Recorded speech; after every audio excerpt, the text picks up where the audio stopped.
Tressbuzz here. Thanks for joining me, and thanks for visiting Tressbuzz.com. I just wanted to thank all the ladies out there for your support, your friendship. It means a lot to me. The emails I receive, everything, it just brightens my day every day. And I wanted to thank all of you. Now, I have some requests to talk about stretching. I don't normally, as a rule, stretch. I'm pretty much of a calendar relaxer. The first thing I wanted to talk about with stretching is, with stretching, you shouldn't enter into it lightly. That's one of the more serious decisions you would make as a relaxed lady. You'd want to make this decision and have your plan in mind before you do it, because you can run into things. The two different textures have a line of demarcation, and that line of demarcation can be subject to breakage if you haven't handled the stretch properly. So before you decide to stretch, research it, go onto the boards, the forums, read up about it, and find out exactly what would be best for your own particular hair type. Once you've decided to stretch, there's some things that can help you to have a pretty easy stretch. One of the main problems with stretching is the two different textures, and problems with detangling, hard new growth, and those sorts of things. But there's things you can do that actually can make that pretty easy. The first thing that I like to suggest for easing a stretch is co-washing. Now, I know ladies that go 2 weeks without washing their hair, or they don't as a rule co-wash, but let me tell you, if you throw a couple of co-washes in a week for your stretch, it will be almost like, oh my god, am I stretching? Really? Is this a stretch? This is so easy. I personally co-wash frequently. I'm a distance runner, and I'm someone that works out a lot, and so there's just no way possible that I can go without washing my hair, because you definitely sweat. If you're an exerciser and you're stretching, you may find that the new growth is hard and that it's rough and difficult to manage, and that is because sodium is moisture loving, so it'll sap the moisture out of your hair.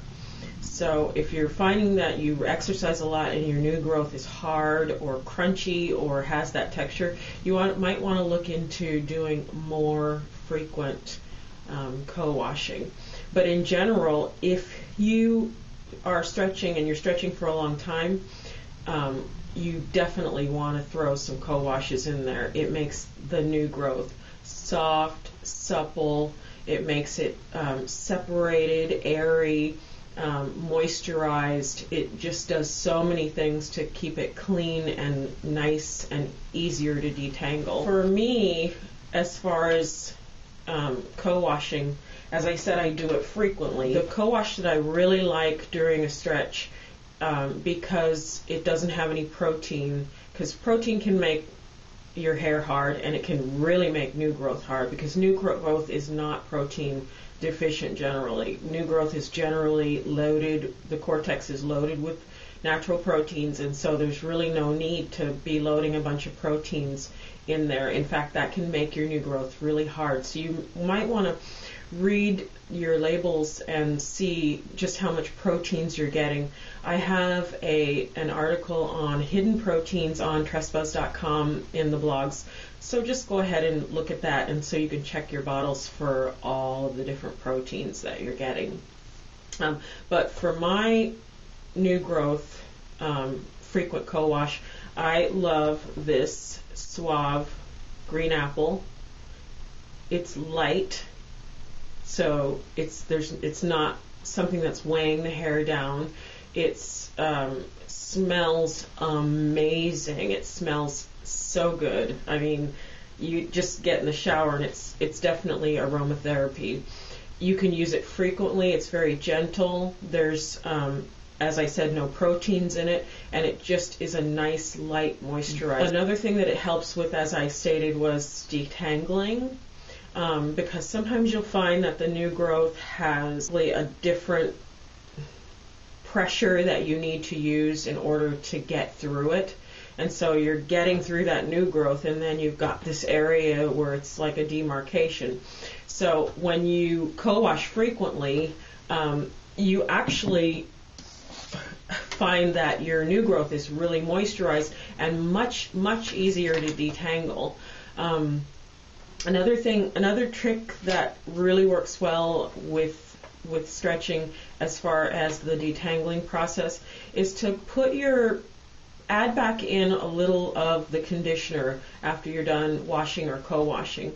Just a small amount, go ahead and massage that into the hair, and that can help with the detangling process after you're done.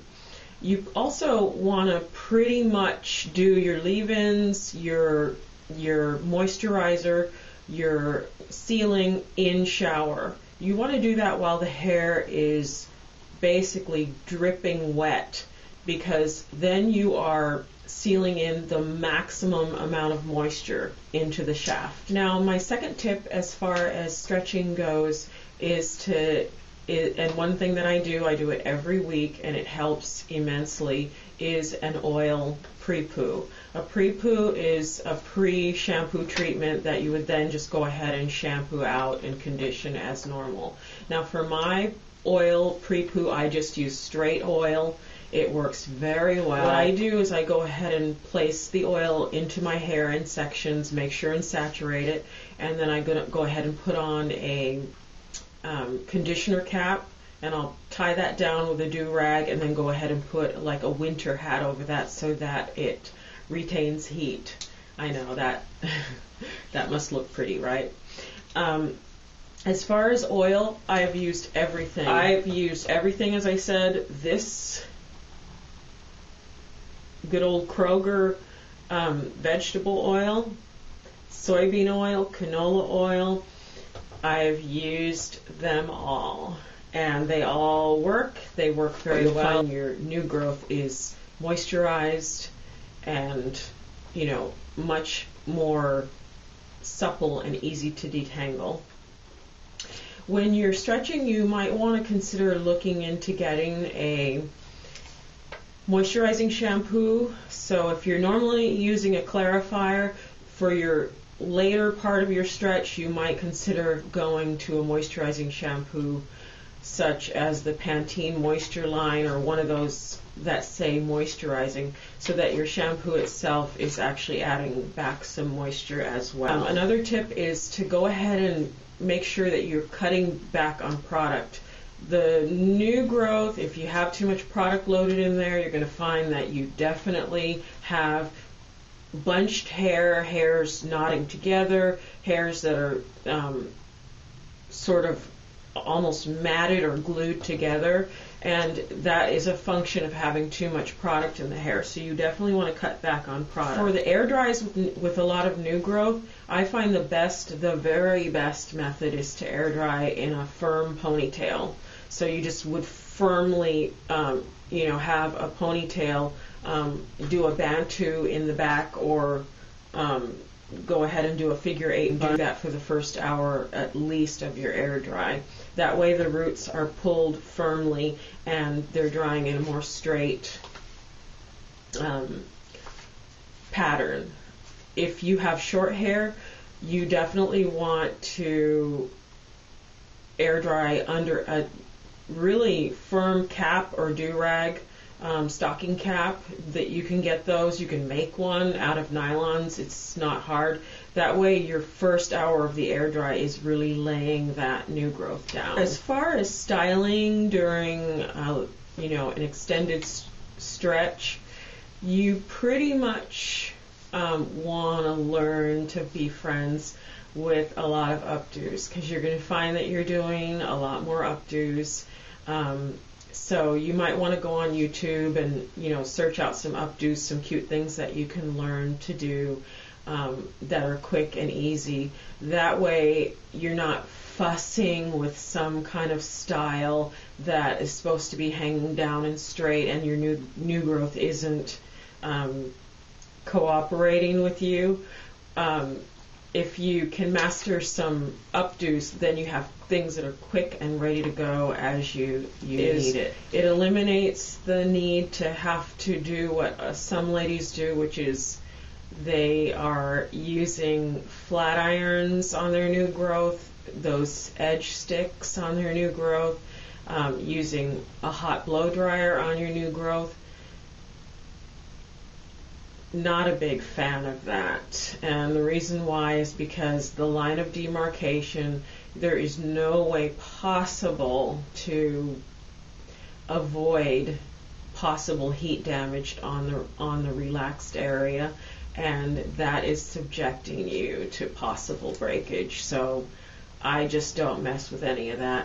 As everyone knows, I'm zero heat, so, but do what works for you. I always say that. If you're doing, if you're blowing your roots out or flat ironing your roots and it's working for you, go for it. I just know for me that would cause me a lot of breakage at the line of demarcation, which would make for some really short hair. Guys, stretching is great. It gives you the opportunity to get some real length going. Well, I want to thank you for joining me, and thanks for visiting Tressbuzz.com. Again, I really appreciate all the support. Tressbuzz out.